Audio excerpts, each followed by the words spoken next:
ಇವತ್ತು ಸೆಂಟ್ರಲ್ ಕ್ಷೇತ್ರದಿಂದ ಜಮೀರ್ ಅಹಮದ್ ಅವರ ಇನ್ಚಾರ್ಜಲ್ಲಿ ಇವತ್ತು ಪ್ರತಿಭಟನೆ ಹಮ್ಮಿಕೊಂಡಿದ್ದೀವಿ. ಇವತ್ತು ನಮ್ಮ ಮಹಾತ್ಮ ಗಾಂಧಿಯವರ ಹೆಸರನ್ನ ಬದಲಾವಣೆ ಮಾಡಿರೋದ್ರಿಂದ ರಾಮ್ಜಿ ಅಂತ ಏನು ಮಡಗಿದ್ದಾರೆ ಆ BJP ವಿರೋಧ ಇವತ್ತು ಪ್ರತಿಭಟನೆ. ರಾಷ್ಟ್ರದಲ್ಲಿ ಇಡೀ ನಮ್ಮ ಮನಮೋಹನ್ ಸಿಂಗು 2000ನಲ್ಲಿ ಬಡವರಿಗೆ ರೈತರಿಗೆ ಅಂತ ಹೇಳಿ ಏನು ಹಳ್ಳಿ ರೈತರಿಗೆ ಅವ್ರಿಗೆಲ್ಲ ಕೂಲಿ ಕಾರ್ಮಿಕರಿಗೆ 100 ರೂಪಾಯಿ ಕೊಡಂಗೆ ಅವತ್ತು ನೇಮಿಸಿದ್ರು. ಅದನ್ನು ಇವತ್ತು ರಾಮ್ಜಿ ಅಂತ ಮಡಗಿ ಹೆಸರು ಬದಲಾವಣೆ ಮಡಗಿದ್ದಾರೆ.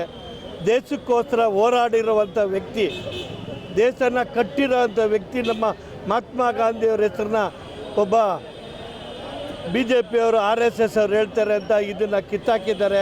ಅದನ್ನು ವಿರೋಧವಾಗಿ ಇವತ್ತು ಕಾಂಗ್ರೆಸ್ ಪಕ್ಷ ನಮ್ಮ ಕರ್ನಾಟಕದ ಪ್ರದೇಶ ಅಧ್ಯಕ್ಷರಾದಂಥ DK ಶಿವಕುಮಾರ್ ಅವರು ಆ ಜನಪ್ರಿಯ ಮುಖ್ಯಮಂತ್ರಿಗಳು ಸೇರಿ ಇವತ್ತು ಈ ಪ್ರತಿಭಟನೆಗೆ ಭಾಗವಹಿಸಿ ಕೆಲವೇ ಒಂದು 10 ನಿಮಿಷದಲ್ಲಿ ಪ್ರತಿಭಟನೆ ಸ್ಟಾರ್ಟ್ ಆಯ್ತದೆ.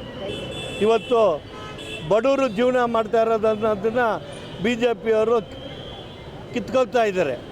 ಆ ಕಿತ್ಕೊಳ್ಳೋದ್ರಿಂದ ತಮಗೆಲ್ಲ ಗೊತ್ತಿರ್ಬೋದು, ಪತ್ರಿಕೆಯಲ್ಲೆಲ್ಲ ಬರ್ತಾ ಇದೆ, ಪತ್ರಿಕೆಯಲ್ಲೆಲ್ಲ ನೋಡ್ತಾ ಇದ್ದೀರಾ.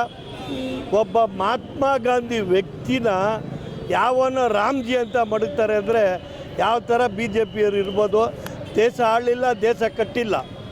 ಮಹಾತ್ಮ ಗಾಂಧಿ ಇವತ್ತು ದೇಶನ ಕಟ್ಟಿರೋದು. ಅಂಥವ್ರ ಹೆಸರನ್ನ ಬದಲಾವಣೆ ಮಾಡ್ತಾವ್ರೆ.